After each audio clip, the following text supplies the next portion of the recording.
హా, దొంగైనా దొరైనా పోలీస్ అయినా లాయరు ఎవ్వరైనా సరే చదువుకోవాలంటే టీచరే. ఆ గురువు చదువు నేర్పి సంస్కారం సుత నేర్పుతాడు. వాళ్ళు ఎంతో కష్టపడి చదివి సర్కార్ కొలువు తెచ్చుకుంటారు. ఓ లాయర్ను, అబ్దుల్ కలాంను, సైంటిస్టులను, గొప్ప గొప్ప వెత్తలను తయారు చేసే ఆ గురువుకు ఎంత జీతం ఇచ్చినా తక్కువే అంటారు చాలా మంది. కానీ గీ మన తెలంగాణలో కథ వేరే అయ్యేటట్టుంది. ఇంతకీ ఏమైందంటే చదవని చెప్పే సార్లని సంజయ్ సార్ని చూపిస్తారని అనుకుంటుర్రా? బతుకు పాటలు బతికేందుకు ఏం చేయనో బల్లనే బగ్గ నేర్చుకుంటాం. కొలువుల మీద ఆరాటం కోసం బల్లనే చాలవుతుంది పోరాటం. చదువు చెప్పేది సార్లే, అటనికి జిందగీ ఎట్లుండన్నో ఇండైరెక్ట్గా చెప్పేది సారే. అసంటి సార్ జీతం గురించి మాట్లాడద్దు తప్పంటారు చాలా మంది. కానీ మన తెలంగాణలో విద్యా కమిషన్ ఇలా జీతాలు ఎక్కువ ఉన్నాయి, ఎందుకంతా తగ్గించాలని రేవంత్ సార్కు లేఖిచ్చింది. ఇగో దీని మీద గరమైంటి బండి సారు. జీతాలు తగ్గించడం మీద అర్థం కాదు ఇప్పటికి. దేనికోసం తగ్గిమంటున్నారు జీతం? ఇప్పుడు జీతాలు తగ్గిస్తే విద్యా వ్యవస్థ మెరుగుపడుతుందా? జీతాలు తగ్గించమన్నారు. జీతాలు తగ్గిస్తే విద్యా వ్యవస్థ మెరుగుపడుతుందా? విద్యార్థుల భవిష్యత్తు బాగుపడుతుందా?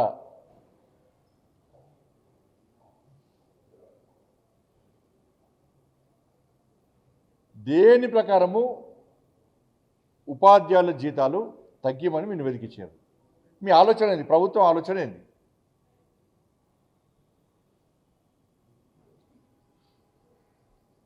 వాళ్ళ ప్రభుత్వ పాఠశాలలో చదువుకునేది పేద పిల్లలు, పేద కుటుంబాలకు సంబంధించిన వాళ్ళు ఏం రిపోర్ట్ ఇచ్చారు? 35 మార్క్స్కు పాస్ ఉండే, దాన్ని 45 చేసారు.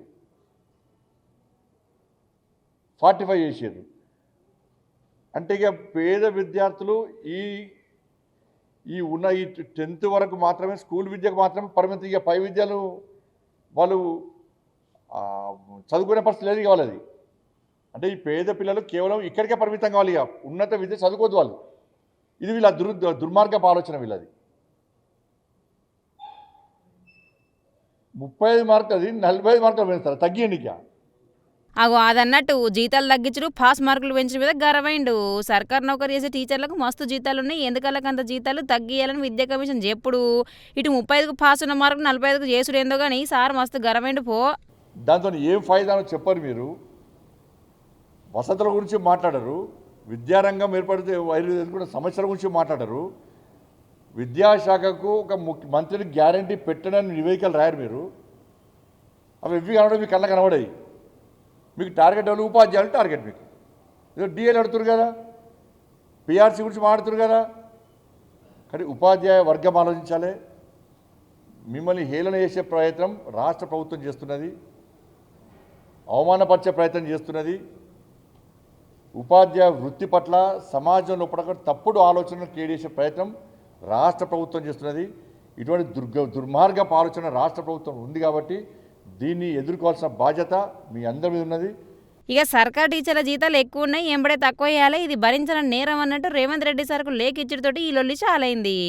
టీచర్లకు జీతాలు కాదు, లీడర్లకు కమిషన్లు కట్ చేయరని కొందరంటే, చదువు చెప్పే టీచర్ల జోలికత్తే ఊకోవని గులాబీ పార్టీ, కమలం పార్టీ వాళ్ళ మాట. రిపోర్ట్ను తీసుకుపోయి మూసిలో వారేయండి. టీచర్ల డిఏ, పిఆర్సీ, రిటైర్ అయిన టీచర్లకు ఇవ్వాల్సిన సవలతులు ఇవన్నిటి గురించి మాట లేదు, మళ్ళీ కోతల మీద కథలేందనబట్టి బండి సారు. వీళ్ళ జీతాల గురించి జరిసే పక్కకు పెడితే ఇంతకు స్కూల్లో ఎట్లున్నాయో చెప్తాడు బండి సార్. అదొకసారి నుండ్రి.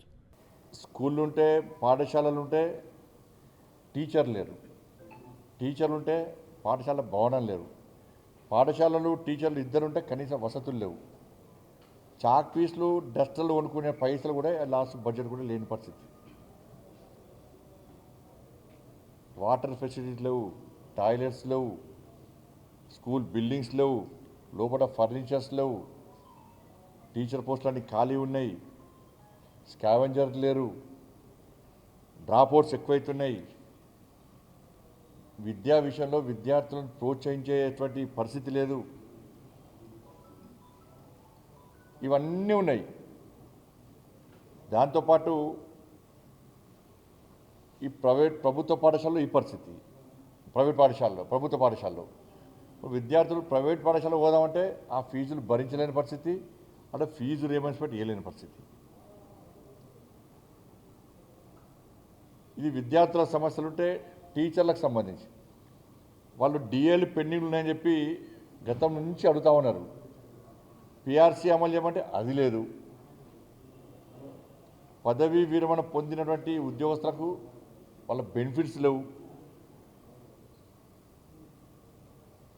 ఇవన్నీ కూడా ఈ విద్యా వ్యవస్థలో ఇటు విద్యార్థులు ఇటు ఉపాధ్యాయులు వీళ్ళకంటే ఎక్కువ పేరెంట్స్ పడుతున్నటువంటి ఇబ్బందులు ఇవన్నీ కూడా. ఎన్ని తిప్పలున్నా ఓర్చుకొని పిల్లగాళ్ళు చదువుతారు, కట్టమనుకున్న టీచర్లు చదువు చెప్తారు. అయినా మళ్ళీ నెత్తి మీద పిడుగుపడ్డట్టు టీచర్ల జీతం తక్కువ వేయాలి, వాళ్ళ జీతంలో కోత పెట్టాలనే కూతలు నష్టలేవట చాలా మందికి. మరి రేపు పాప ఏమవుతుందో చూడాలి.